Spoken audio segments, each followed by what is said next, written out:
இன்று கால்நடைக்கு உணவு பஞ்சம், நாளை மனிதனுக்கு உணவு பஞ்சம்.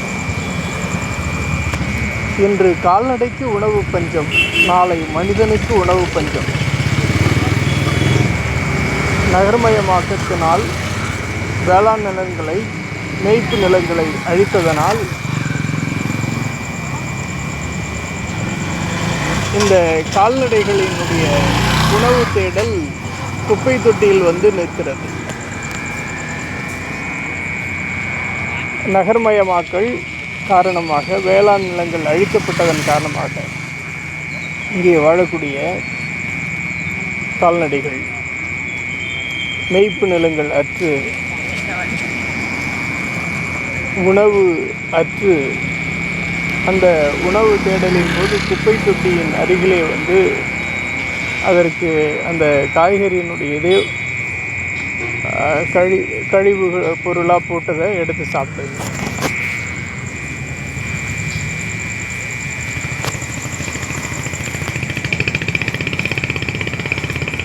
இந்த நிலை மனித சமுதாயத்திற்கு மிக நெருக்கமான நிலை என்பதை நாம் உணர்ந்து கொள்ள வேண்டும். கால்நடைகள் இல்லாத உலகம்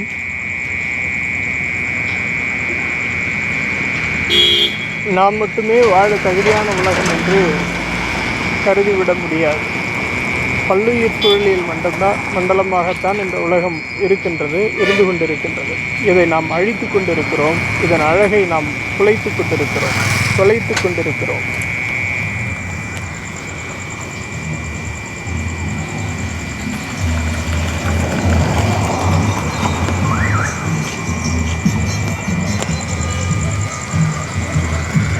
பல வீடுகளில் கோமாதாவுக்கு பூஜை நடக்குது. இங்கே என்ன நடக்குது? குப்பை தொட்டியில் வந்து உணவை தேடி அந்த நைலான் இழையோடு கடித்து சாப்பிடும்.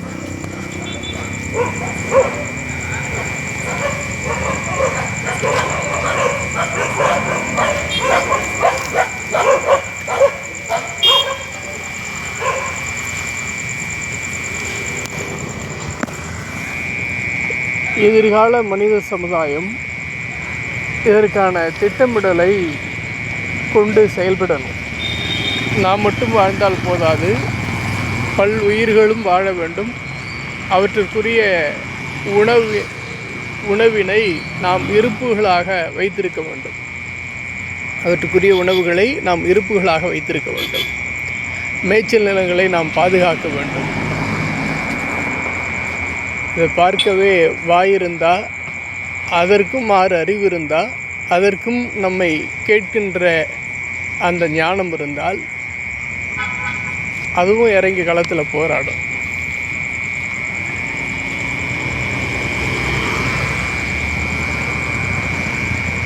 அந்த மாட்டினுடைய மனசாட்சியாக இருந்து பேசுகிறேன்.